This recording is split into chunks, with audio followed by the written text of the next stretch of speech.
الحمد لله نحمده ونستعينه ونستغفره ونعوذ بالله من شرور أنفسنا ومن سيئات أعمالنا من يهده الله فلا مضل له ومن يضلل فلا هادي له ونشهد أن لا إله إلا الله وحده لا شريك له ونشهد أن سيدنا وحبيبنا ومولانا محمد صلى الله عليه وعلى آله وأصحابه وبارك وسلم। সমস্ত প্রশংসা আল্লাহ রাব্বুল আলামিনের জন্য, যিনি আমাদেরকে জুমার দিন আগে মসজিদে আসার তৌফিক দান করেছেন। সেই জন্য সকলে আল্লাহর দরবারে শুকরিয়া জ্ঞাপন করে সকলেই বলি আলহামদুলিল্লাহ। দরুদ ও সালাম বর্ষিত হোক হযরত মুহাম্মদ মুস্তাফা সাল্লাল্লাহু আলাইহি ওয়াসাল্লাম। গত 3 জুমায় আমরা আলোচনা শুনে আসছি জাহান্নাম সম্পর্কে। কি গুনাহের কাজ করলে আল্লাহ রাব্বুল আলামিন জাহান্নামে দেন, কোন গুনাহের কি শাস্তি, গত 3 জুমায় আলোচনা করা হয়েছে। এই জুমাতে আলোচনা হবে জান্নাতের আলোচনা। জান্নাত হচ্ছে মুমিনদের চূড়ান্ত ঠিকানা। যারা নেক কাজ করবে তাদেরকে আল্লাহ রাব্বুল আলামিন জান্নাত দেবেন। আল্লাহ তাআলা জান্নাতকে এমনভাবে সৃষ্টি করেছেন যা কোনো চোখ দেখে নাই, কোনো কান শুনে নাই, কোনো মানুষের অন্তরেও তা কল্পনা করে নাই। জান্নাতে আল্লাহ রাব্বুল আলামিন এমনভাবে সাজিয়ে রেখেছেন। রাসূল সাল্লাল্লাহু আলাইহি ওয়াসাল্লাম বলেন, জান্নাতে রয়েছে যা কোনো চোখ দেখে নাই। দুনিয়াতে আমরা যেগুলি খাবার খাই, জান্নাতেও এগুলি খাবারের কথা বলা হয়েছে কোরআন শরীফে অনেক আয়াতে, জান্নাতের ফলসমূহ। কিন্তু আল্লাহ বলতেছেন যে এমন, রাসূল বলতেছেন জান্নাতে রয়েছে যা কোনো চোখ দেখে নাই। মানে এমন ভিন্নতা থাকবে আসলে যা কল্পনার বাহিরে। তার সুস্বাদ, মানে তার স্বাদ আলাদা হবে এবং ঘর আলাদা হবে, সব কিছু দিক থেকে, মানে যা কোনো দিন কোনো চোখ দেখে নাই, কোনো কান শুনে নাই, কোনো মানুষের হৃদয় কল্পনা করে নাই। তিরমিজি শরীফের হাদিস। জান্নাতে দুঃখ ব্যথা থাকবে না। আমরা দুনিয়াতে কত মানুষ কষ্ট পায়, কিন্তু একজন ব্যক্তি যখন জান্নাতে যাবে তার কোনো দুঃখ কষ্ট থাকবে না। আল্লাহ কোরআনে বলেন, লা খাউফুন আলাইহিম ওয়ালা হুম ইয়াহজানুন। জান্নাতে তাদের কোনো ভয় থাকবে না এবং তারা দুঃখ পাবে না। মানুষ দুনিয়াতে চলাফেরা করতে গেলে অনেক ভয় পায়। মানুষ মানুষকে দেখে ভয় পায়, বিভিন্ন কারণে ভয় পায়, দুঃখ পাইলে ভয় পায়। কিন্তু আল্লাহ বলতেছেন জান্নাতের মধ্যে কোনো দুঃখ নেই, কোনো ভয় নেই। জান্নাতে রোগ নেই। মানুষ দুনিয়াতে চলতে গেলে যে কোনো মুহূর্তে তাকে একটি রোগ তাকে আক্রান্ত হতে পারে, একটি রোগে সে আক্রান্ত হতে পারে। সুস্থ মানুষ সকালে সুস্থ, রাত্রে সে অসুস্থ হয়ে যেতে পারে। কিন্তু জান্নাতে কোনো মানুষের কোনো রোগ থাকবে না, কষ্ট নেই। মানুষ শারীরিকভাবে মানসিকভাবে অনেকভাবে কষ্ট পায়, সে কল্পনাও করে না যে এইভাবে একটা মানুষ আমাকে কষ্ট দেবে। যাই হোক, কষ্ট আমরা বুঝি, এক এক মানুষ এক একভাবে কষ্ট পায়। সেই কষ্ট জান্নাতের মধ্যে আল্লাহ রাব্বুল আলামিন কোনোভাবেই দেবেন না। মৃত্যু নেই। দুনিয়াতে আমরা কতই না স্বপ্ন দেখি, দুনিয়াতে মানুষ স্বপ্ন দেখে বাড়ি করে, গাড়ি করে, কত স্বপ্ন। দীর্ঘদিনের আশা নিয়ে করে, কিন্তু তার ভিতরে মৃত্যুর ভয় কাজ করে। যার যত মৃত্যুর ভয় কাজ করে সে সৎভাবে চলার চেষ্টা করে, কিন্তু মৃত্যুর ভয় যখন থাকে না তখন সে অসৎভাবে বা গুনাহে লিপ্ত হওয়ার সম্ভাবনা থাকে। সে ভালো হোক মন্দ হোক তার ভিতরে মৃত্যুর ভয় কাজ করে, কিন্তু জান্নাতের মধ্যে এই মৃত্যুকে জান্নাত আর জাহান্নামের মাঝখানে জমা করে দেওয়া হবে। মৃত্যু বলতে কোনো কিছু থাকবে না। যতই সুখে থাকি না কেন, বৃদ্ধ হয়ে গেলাম এরপরে মৃত্যু। ছেলে মারা যাইতেছে, সন্তান মারা যাইতেছে, পিতার আগে সন্তান চলে যায় বা সন্তানের আগে পিতা চলে যায়। মৃত্যুর কোনো সিরিয়াল নেই, যে কোনো মুহূর্তে মৃত্যু হতে পারে। কিন্তু জান্নাতে কোনো মৃত্যু হবে না, চিরস্থায়ীভাবে তারা জান্নাতে মৃত্যুহীন থাকবে।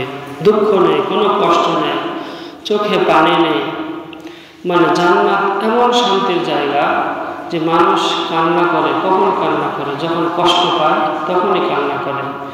কিন্তু জান্নাতে কোনো কিছুর জন্য তার মনের মধ্যে কোনো কষ্ট থাকবে না যে এই জিনিসটা মনে আশা আকাঙ্ক্ষা পেলাম না। অনেকে কান্না করে না, কিন্তু ভিতরে জাগে, মনে মনে কান্না করে। কোনো কিছুরই আফসোস থাকবে না, অর্থাৎ চোখে কোনোদিন পানি আসবে না। যা চাবে মনের মধ্যে শুধু আসতে হবে, আল্লাহ দিয়ে দেবে। চিরদিন শান্তি। মানে যতদিন বেঁচে থাকি দুনিয়াতে আমরা, এখানে তো শান্তি কোনোদিন পাইতেছি, কোনোদিন আবার কষ্ট পাইতেছি, কিন্তু জান্নাতের মধ্যে শুধু শান্তি আর শান্তি, কোনো মানে অশান্তি বলতে কোনো কিছু নেই। জান্নাতে বাগান ও নদী প্রসাদ রয়েছে। আল্লাহ রাব্বুল আলামিন বলেন, জান্নাতু তাজরি মিন তাহতিহাল আনহার। সেসব জান্নাত যার নিচে নদী প্রবাহিত। জান্নাতে আমরা দেখি যখন কোনো জায়গায় ঘুরতে যাই, ধরে না শিশু উদ্যান জয়পুরহাটে গেলাম, দেখবেন আশেপাশে বাগান রয়েছে, আবার নদীর মানে পুকুর রয়েছে বড়, যেখানে আবার জান্নাতে বলা হইতেছে জান্নাতে যার নিচ দিয়ে নদী প্রবাহিত হবে। মানে উপরে বিল্ডিং থাকবে, নিচ দিয়ে যদি নদী প্রবাহিত হয় তাহলে দেখতে আরো সুন্দর লাগবে। বিদেশে দেখা যাচ্ছে যে অনেক বিল্ডিংয়ের সামনে দিয়ে একটা ঝর্ণা বা নদীর মতো বানায় রাখে, দেখতে অনেক সুন্দর লাগে।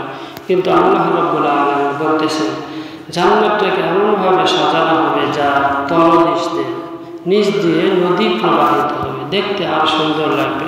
সুবহানাল্লাহ। জান্নাতে প্রতিটি ঘর মুক্তার তৈরি হবে। মুক্তা আমাদের লাইফে হয়তো অনেকে মুক্তা ব্যবহার করার সুযোগ হয় না, পরিবারকে কিনে দিতে পারি না, দেখি না যারা গরিব মানুষ। কিন্তু জান্নাতে আল্লাহ রাব্বুল আলামিন প্রত্যেকটি ঘর মুক্তার তৈরি করে দেবেন। সুবহানাল্লাহ। সুগন্ধ থাকবে, যে ঘরের মধ্যে সুগন্ধি থাকে, যে মানুষ সুগন্ধি ব্যবহার করে তার কাছে আসলেই ভালো লাগে। আর সেই ঘরের মধ্যে মুক্তার তৈরি ঘর হবে জান্নাতের ঘরগুলি, আর সেই ঘরের মধ্যে সুগন্ধি থাকবে, সুগন্ধি ছড়িয়ে যাবে, ঢুকলে মনটা প্রশান্তি পাবে, ভালো লাগবে। মিষ্কর মতো মিষ্ক আম্বার আমরা শুনেছি, এই ঘ্রাণটি অনেক সুন্দর, অনেক দামি, যেটার দাম অনেক মূল্য, অনেক বেশি, হাজার হাজার টাকায় কিনতে হয়। সৌদি আরব যারা রয়েছে তারা এটা কিনে থাকে, যারা ধনী ব্যক্তি তারা সেই মেশক আম্বর, দুনিয়ার যারা মেশক আম্বর মানে সুগন্ধি সবচাইতে দামি মেশ আতর এরকম বলে বিক্রি করে, কিন্তু এই হচ্ছে কুটি করে আল্লাহ পাক ভালো জানেন কত সুন্দর, কত ঘ্রাণযুক্ত বলে সেই ঘ্রাণটি, যাকে বলা হতেছে মিশকের মতো। সুবহানাল্লাহ। রাসূল সাল্লাল্লাহু আলাইহি ওয়াসাল্লাম বলেছেন, জান্নাতে থাকবে দুধের নদী। আমরা যে দুধ খাই গাভী থেকে, কত দাম, 100 টাকা কেজি, 60 টাকা, 70 টাকা, ঢাকাতে আরো বেশি। ফ্রেশ দুধ পাওয়া যায়। জান্নাতে বলা হইতেছে যে দুধের নদী থাকবে, ফ্রেশ দুধ, কোনো ভেজাল নেই। যে দুধ খেলে আপনার শক্তি আসবে, প্রোটিন আসবে। মধুর নদী থাকবে জান্নাতের মধ্যে, মধুর নদী থাকবে। যে আমরা মধু 1000 টাকা, 700, 800, 1000 টাকাতে কিনে থাকি, এরপরেও মধুটা সঠিক কিনা, ভেজাল মুক্ত কিনা, তারপরে আমরা জানি না। আর মধুটা হইতে কত সময় লাগে, সেই মধু আল্লাহ রাব্বুল আলামিন একজন জান্নাত থেকে সহজেই দিয়ে দেবে। যে মধু নদী থাকবে। সুবহানাল্লাহ। জান্নাতি ব্যক্তি তার শরীরকে, ফিটনেসকে ভালো রাখার জন্য আল্লাহ রাব্বুল আলামিন যেই দুধের কথা বলা হলো, মধুর কথা বলা হলো, এই জিনিসগুলি দুনিয়াতে অনেক মূল্যবান। এগুলি খেলে শরীরের অনেক উপকার হয়। এগুলি গরিবরা অনেকে খেতে পারে না। সেই জিনিসগুলি জান্নাতের মধ্যে একদম সহজভাবে আল্লাহ রাব্বুল আলামিন দিয়ে দেবেন, যাতে করে পান করতে কোনো অসুবিধা না হয়। জান্নাতের সবচেয়ে বড় নিয়ামত হলো আল্লাহর সাক্ষাৎ। সবচেয়ে বিশেষ পুরস্কার হবে আল্লাহর দর্শন। আল্লাহ রাব্বুল আলামিন কোরআনে বলেন, ওয়াজুহু ইয়াওমাইযিন নাযিরা ইলা রাব্বিহা নাযিরা। সেদিন কিছু মুখ উজ্জ্বল হবে, তারা তাদের রবকে দেখবে। জান্নাতে এত নিয়ামত থাকবে, বিল্ডিংয়ের পর বিল্ডিং, ঘর বাড়ি, কোনো কিছুর অভাব নেই। আল্লাহ রাব্বুল আলামিন তার মনের মধ্যে জাগায় দেবেন যে কি চাইতেছে, মানে না চাইতেই দিয়ে দেবেন, খোঁজ করে দেবেন, তুমি অমুক জিনিস তোমার মধ্যে আসতেছে না, সব কিছুই দিয়ে দেবে। দুনিয়াতে দেখা যায় আশা থাকে যে একটা বিল্ডিং বানাবো, কিন্তু বিল্ডিং বানানো মনের মধ্যে কল্পনা হতে হইতে টাকা হইতে সময় লাগে। অনেকের সেই আশা পূর্ণ হয় না, দুনিয়া থেকে চলে যায়। কেউ গাড়ি কিনবে, কেউ ভালো বিল্ডিং করবে, অনেক সম্পদের মালিক হতে চায়, কিন্তু সেগুলি সম্ভব হয় না পূরণ করা, মনেই থেকে যায়। কিন্তু আল্লাহ রাব্বুল আলামিন মনের খবর জানেন। জান্নাতে মনে আশা মাত্রই সঙ্গে সঙ্গে দিয়ে দেবে, খুঁজে দেবে। সে চাইবে না, আল্লাহ রাব্বুল আলামিন খুঁজে দিবে যে তুমি অমুক জিনিস দুনিয়াতে আকাঙ্ক্ষা করেছিলে, পাও নাই, এখন তুমি নাও। তো সবচেয়ে যে পুরস্কার, যেটা সবচেয়ে দামি পুরস্কার হলো আল্লাহর দর্শন। সেদিন মুখ উজ্জ্বল হবে, আল্লাহর যখন দর্শন হবে, দেখা মিলবে, জান্নাতীদের এই দেখার কারণে তাদের চেহারা উজ্জ্বল হয়ে যাবে, মানে আগের থেকে অনেক ভালো হয়ে যাবে। আর জান্নাতবাসীর সর্বোচ্চ পুরস্কার হলো আল্লাহর সঙ্গে দর্শন। দুনিয়াতে আমরা আল্লাহর কথা শুনি, জানি, বুঝি, পড়ি, কিন্তু আল্লাহকে দেখতে পাই না। অনেকের আশা যে আল্লাহকে দেখব। আল্লাহকে না দেখেই যারা দুনিয়াতে ইবাদত করে, বন্দেগী করে, নামাজ পড়ে, রোজা করে, আল্লাহর হুকুমগুলি পালন করে, গুনাহ থেকে বেঁচে থাকে, আল্লাহকে না দেখেই করে, সে আল্লাহ রাব্বুল আলামিন জান্নাতের মধ্যে তাদেরকে দেখা দেবে। জান্নাতবাসীর সর্বোচ্চ পুরস্কার হচ্ছে আল্লাহর দর্শন। আল্লাহ দেখা দেবে, সমস্ত আশা পূর্ণ করার পরে তখন এই আশাটা পূর্ণ করে আল্লাহকে দেখা দিবে। কারা জান্নাতে যাবে?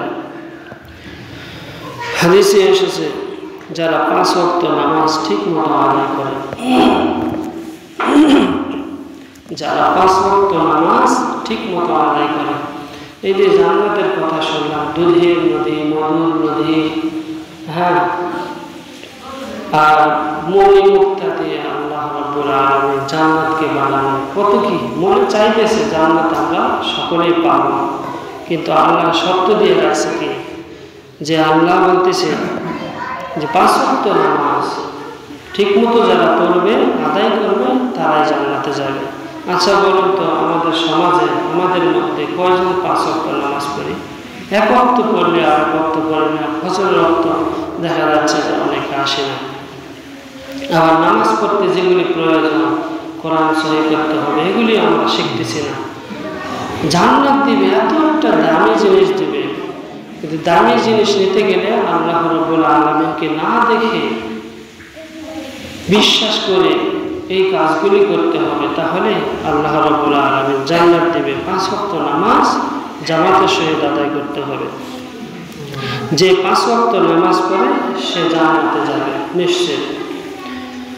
রাসূল সাল্লাল্লাহু আলাইহি ওয়াসাল্লাম বলেছেন, যার বাবা মা জীবিত থেকে সে জান্নাতে যেতে পারল না তার নাক ধুলায় মিশুক। মাতা পিতা বেঁচে আছে অথবা বাবা মারা গেছে, মা বেঁচে আছে, মা মারা গেছে, বাবা বেঁচে আছে, তার সেবা যত্ন করেন, খোঁজখবর নেয় না।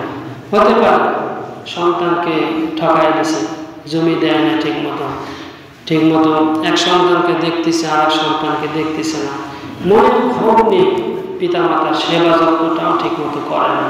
আমাদের সমাজে অনেক মানুষ আছে যেগুলি করে না, কিন্তু রাসূল কি বলতেছে যে মাতা পিতার সেবা যত্ন করতে হবে, সে যেমনই হোক না কেন, সে অন্য ধর্মের হোক না কেন। আপনি মুসলমান হয়েছেন, আমাদের সমাজে দেখা যায় অনেকেই হিন্দু থেকে মুসলমান হয়েছে, তারপরেও পিতা মাতার সেবা করতে হবে। তাহলে রাসূল কি বলতেছে, যার বাবা মা জীবিত থেকে সে জান্নাতে যেতে পারবে না, তার মানে কি, মানে তার মাতা পিতাকে খুশি রাখতে হবে। খুশি রাখলে আল্লাহ রাব্বুল আলামিন তাকে জান্নাত দেবেন। হ্যাঁ, তার নাম ধুলায় মিশুক, মানে ধুলার মধ্যে মানুষ মুখ দেওয়ার পরে তুললে তার মুখটা কেমন দেখাবে। মানে জীবিত মাতা পিতা থেকেও যারা জান্নাতকে অর্জন করতে পারবে না তাদের অবস্থাটা এরকম রাসূল বলতেছেন। রাসূল সাল্লাল্লাহু আলাইহি ওয়াসাল্লাম আরো বলেন, যে বান্দা মানুষের সাহায্য করে আল্লাহ তার জন্য তার সাহায্যে থাকেন। মানুষকে কষ্ট দূর করার চেষ্টা করেন। আমাদের সমাজে দেখবেন আমরা সকলে সচ্ছলভাবে চলতে পারি না, অনেকে আছে 3 বেলা ঠিক মতো খেতে পারে না। এখানে মানুষের কষ্ট দূর করার জন্য কাজ করতে হবে। যাদের অবস্থা ভালো আছে আশেপাশে খোঁজ নিতে হবে যে সে কি খাইতেছে, তার কোনো অসুবিধা আছে কিনা, এগুলি খোঁজখবর রাখতে হবে। এই খোঁজখবরের মাধ্যমে তাকে আল্লাহ রাব্বুল আলামিন জান্নাত দেবে। যে বান্দা মানুষের সাহায্যে আসে আল্লাহ তার সাহায্য করে থাকেন। যে বান্দা মানুষকে সাহায্য করে আল্লাহ তার সাহায্য করবেন, দুনিয়াতেও সাহায্য করবেন, জান্নাত তো তার জন্য ওয়াজিব রয়েছে। 4th নম্বর হচ্ছে গীবত, বদনাম, হিংসা থেকে বেঁচে থাকা। আমাদের সমাজে কি রকম গীবত করে? মা বোনদের মধ্যে এটা বেশি হয়, পুরুষদের মধ্যে হয়তো যারা চা স্টলে যায় ওখানে গীবত হয়, সমালোচনা হয়, বদনাম হয়, হিংসা হয়।